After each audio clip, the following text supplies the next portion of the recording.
Para quem não me conhece, meu nome é Vilmar, né? Sou casado, graças a Deus. Me perdoe as mulheres que aqui estão, mas sou casado com a mulher mais linda desse mundo. Não parece, mas ela é mais nova que eu, né? Ou eu sou mais novo que ela, não parece não, né? Nós temos 2 filhas, né, aqui na terra, a Sara e a Helena, e 2 no céu, né, no qual Deus recolheu. E a graça de Deus, mais uma vez, eu estou aqui no grupo Mater Domini para pregar a palavra, né, a palavra na qual nos ajuda a alcançar aquilo que Deus prometeu para nós, amém? Faço parte do grupo de oração Água Viva, que acontece nas segunda-feiras, lá na Igreja do Sagrado Coração de Jesus. Quando quiser ir lá fazer uma visita, a partir das 8 horas, toda segunda-feira nós estamos lá, com a graça de Deus. Eu queria pedir para você pegar a sua Bíblia, a palavra de Deus, em Atos dos Apóstolos, capítulo 27, versículo 13. E a palavra vai dizer assim: soprava então um vento fraco do sul, julgando poder realizar seu propósito. Levantaram âncoras e foram costeando mais perto a ilha de Creta. Mas logo depois desencadeou-se do lado da ilha um tufão de vento chamado Nordeste. Arrastava o navio sem que pudesse resistir. E nos deixamos ir à mercê do vento, impelidos para uma pequena ilha chamada Cauda. Conseguimos com muito esforço recolher o Scaler. Içaram-no e depois, como meio de segurança, amarraram o navio com cabos. A seguir, temendo encalhar nos bancos de areia, arriaram as velas e deixaram ir à deriva.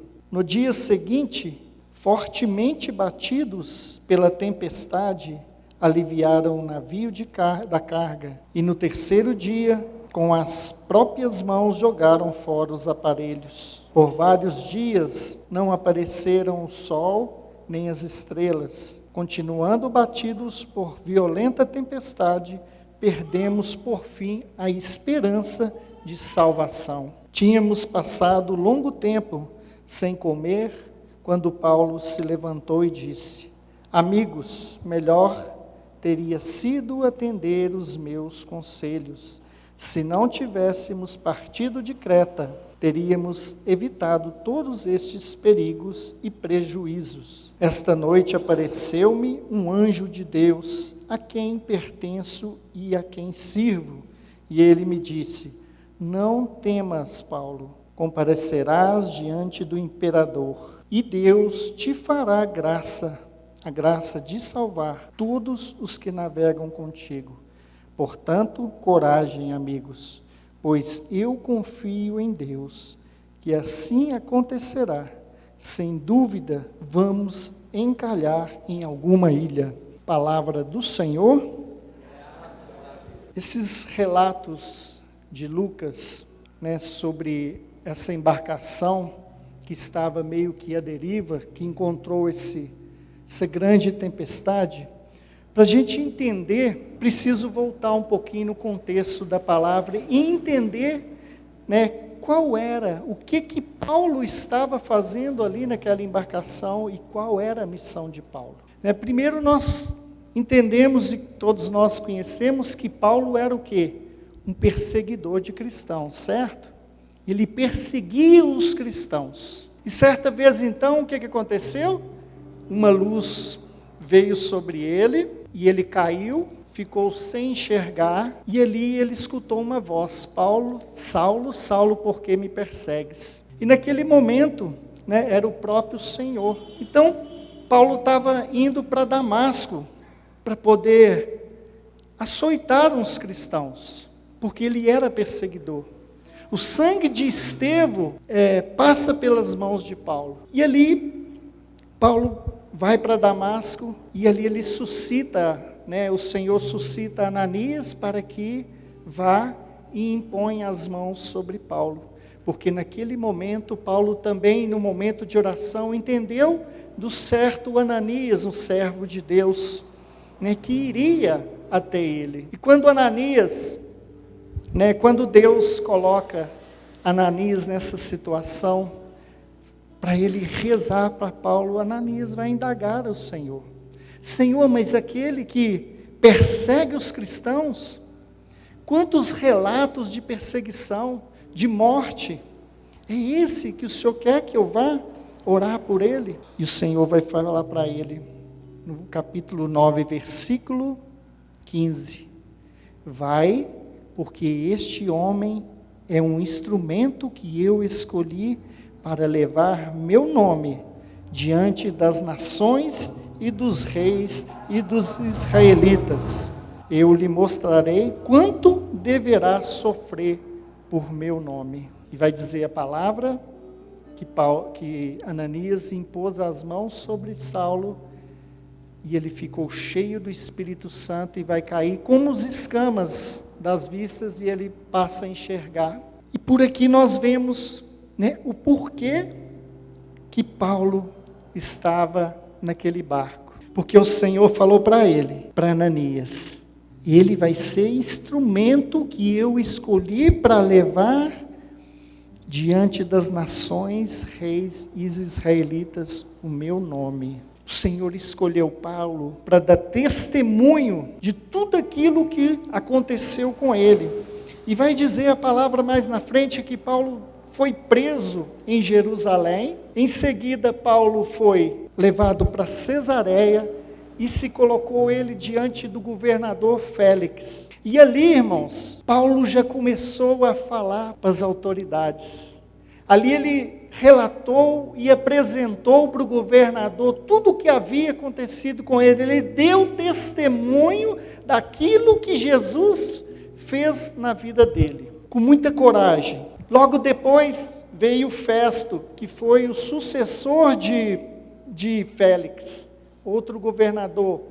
Paulo também deu testemunho daquilo que o Senhor fez na vida dele para esse governador. E Paulo pediu para ir mais, porque a missão dele era ir para Roma. O Senhor falou que ele vai dar testemunho de mim em Roma. E Paulo recebeu então o rei Agripa, e também ali ele deu testemunho daquilo que Deus tinha feito na vida dele, naquele encontro que ele fez, que ele teve com Jesus. E por isso, Paulo estava naquele barco. O rei Agripa, que fez ali a audiência com Paulo, chegou a dizer que ele poderia ser solto, pois não viu culpa nele. Só que Paulo tinha pedido uma audiência lá em Roma, porque a missão dele é ir para Roma. Em Atos 23:11 vai dizer: o Senhor disse a Paulo: coragem, assim como destes testemunho de mim em Jerusalém, também você vai dar testemunho de mim em Roma. E essa é a coragem que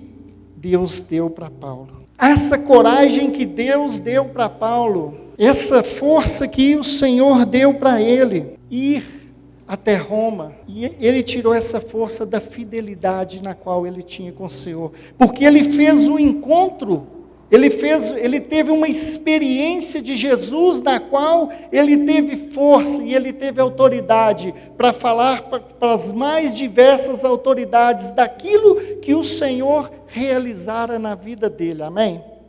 E eu quero dizer para você nessa noite, Paulo tinha uma missão e ele foi obediente em cumprir a missão. Por isso ele estava naquele barco, por isso passou por tanta tempestade. Eu quero dizer para você que Deus também tem uma missão para a sua vida. Nós temos uma missão, Deus tem uma missão para você, Deus tem uma missão para mim. Deus tem um plano para as nossas vidas também. Deus tem um plano e nós precisamos fazer o que? Ser fiel para que esse plano seja cumprido. Assim como Paulo foi fiel, Deus quer que nós também fazemos uma experiência com Ele. O Senhor quer que nós também fazemos uma experiência com Ele, para que a gente também possa cumprir a nossa missão. Você acha que nós nascemos, crescemos, trabalhamos, casamos, temos filhos? Você acha que essa é a nossa missão? Nós não nascemos só para viver assim. Nós não nascemos para crescer, para estudar, para trabalhar, para ter conforto, para ter carro, casa boa. Não, nós temos uma missão. Olha, nós temos uma missão de constituir uma família. Deus me deu a missão de constituir uma família. Deu uma missão para mim e a Ellen de constituir a minha família, a nossa família. E eu preciso um dia chegar também e dizer... Porque, irmãos, vai ter momento nas nossas vidas, assim como aconteceu com Paulo, porque o Senhor falou, ele foi escolhido para sofrer por causa do meu nome. O evangelho de hoje vai dizer, né?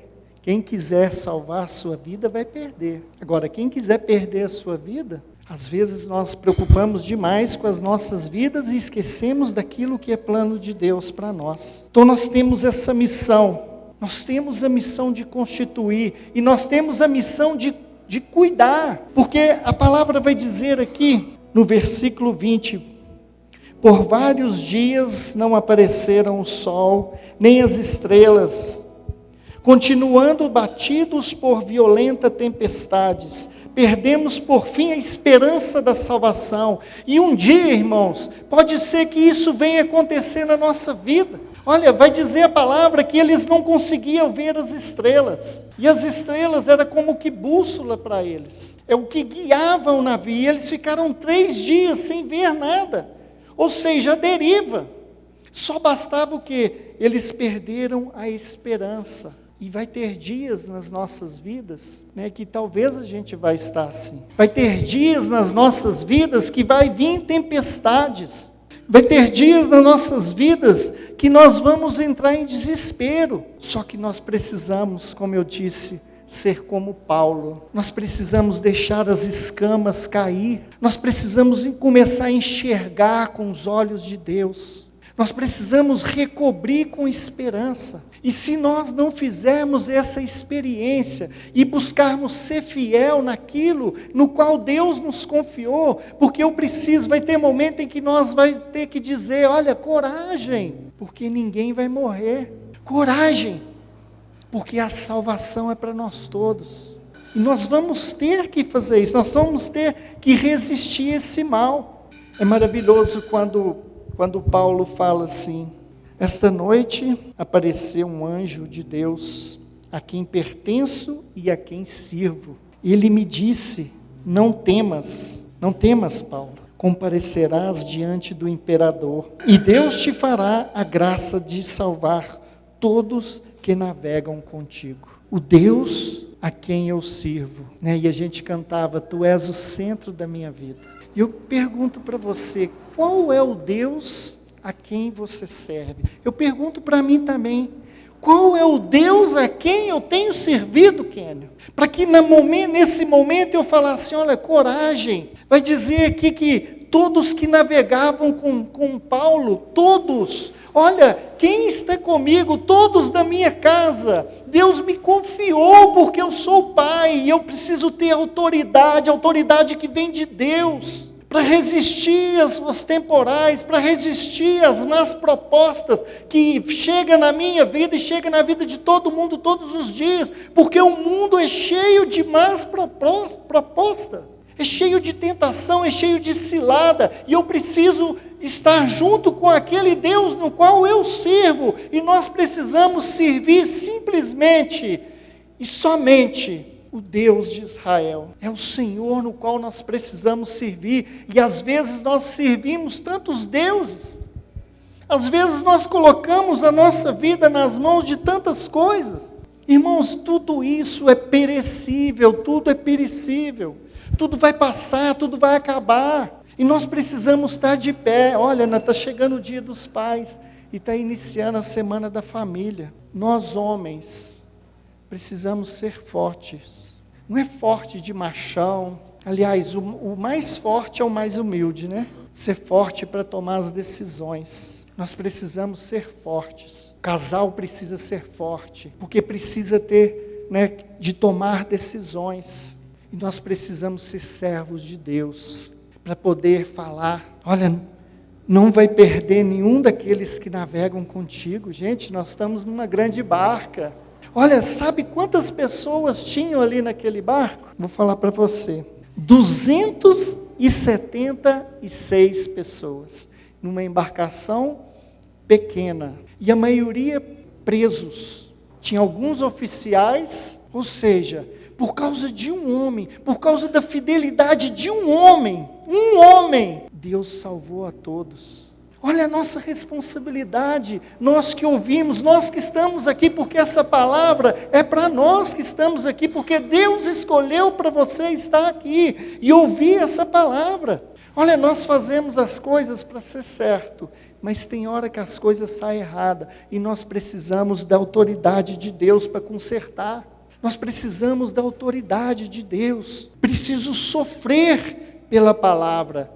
Como Jesus tinha falado para Ananias, esse homem vai sofrer por causa do meu nome. Mas ele não abandonou o barco. A partir daquele momento, toda a embarcação, por causa da autoridade de Paulo, toda a embarcação, todos, até o comandante da embarcação, começou a escutar Paulo. Paulo que foi o comandante. E ele deu certeza, olha, o Deus que eu sirvo me disse, pode ficar tranquilo, daqui a pouco nós vamos ancorar em alguma ilha. O barco vai se perder. Sabe por quê, irmãos? Por isso é que eu digo, vai dizer a palavra que eles julgaram as cargas fora, Kenny. Julgou os aparelhos, julgou tudo para salvar a vida deles. As coisas materiais que nós possuímos não pode ser maior que Deus. Não pode ser. Vai ter um momento em que nós vamos ter que abandonar. É simplesmente vir uma enfermidade de morte, a gente esquece tudo isso. Para que vale tanta coisa? O dia que o médico falou assim comigo, não, você está com um tumor. Eu falei, nossa, eu vendo até minha casa para me fazer uma cirurgia. E às vezes tem que fazer igual eles, olha, esquece a mercadoria, esquece tudo, joga fora, porque nós precisamos viver, e Deus falou, olha, joga fora, esquece a embarcação, esquece isso aí, tudo vai passar, isso vai acabar, mas vocês vão ser salvos, e às vezes para a nossa salvação acontecer, nós precisamos deixar as coisas de lado, amém? Nós precisamos deixar as coisas de lado, porque nós não podemos perder nenhum dos nossos. A minha missão, sabe qual que é? A minha missão é fazer com que as minhas filhas vão para o céu. A minha missão, sabe qual é? Fazer com que a minha esposa vá para o céu. Sabe por quê? Porque elas precisam me levar junto. Elas precisam me levar, eu preciso da ajuda delas. Sabe, a responsabilidade que Deus me dá, me ajuda também a ir para o céu. Porque eu vou cumprir a missão. Porque eu vou cumprir, e você precisa também cumprir a missão. Olha, deixa a barca, mas viva, alcance o céu. Esse é o nosso fim, é Deus. O resto é acréscimo. Para de preocupar com acréscimo. Para de preocupar com acréscimo. Porque o nosso lugar é o céu. Nosso lugar é o céu. Amém? O seu lugar é o céu. Fala para a pessoa que está do seu lado aí. Fala assim para ela. Eu não vou perder nenhum. Porque eu sou o chefe dessa embarcação. Porque eu tenho autoridade de Deus. Deus me deu autoridade. E eu não vou perder nenhum dos meus. Porque o lugar dos meus é no céu. Irmãos, certa vez um tal de Cornélio, que era um chefe lá da prisão, está aqui em Atos também dos Apóstolos, quando Paulo louvava a Deus, e as cadeias caíram, Paulo e Silas estavam presos, e eles começaram a louvar a Deus. Estava machucado, bateram neles, eles estavam nus, e eles começaram a louvar a Deus, num porão, e as correntes caíram, a prisão abriu, e o carcereiro ficou louco, e quando o carcereiro viu aquilo, ele queria se matar, porque a condenação do carcereiro é deixar que o preso fuja. Só que Paulo falou, opa, faz sinal que nós estamos aqui. E aí o carcereiro viu um poder de Deus tremendo. Imagina, corrente cai, abre, as portas da cadeia abriu. E aí o carcereiro falou para Paulo: o que eu devo fazer para que eu seja salvo? Paulo disse: crê no Senhor Jesus e será salvo tu e tua família. Amém? E eu digo para você e para mim também: crê no Senhor Jesus e será salvo tu e tua família. E a autoridade vai ser dada a nós a partir do momento em que nós acreditarmos. Mas não é um acreditar superficial, tá? Não é um acreditar assim de eu creio, porque Satanás também crê. O demônio também acredita. Não, acreditar é viver. Acreditar é ouvir a palavra de Deus e colocar em prática. Eu pregava aquela passagem da construir a casa sobre a rocha no grupo. Construir a casa sobre a rocha, colocar em prática aquilo que Deus fala para nós. E isso vai me dar autoridade e vai dar autoridade para você, para que você não perca nenhum dos seus. Amém?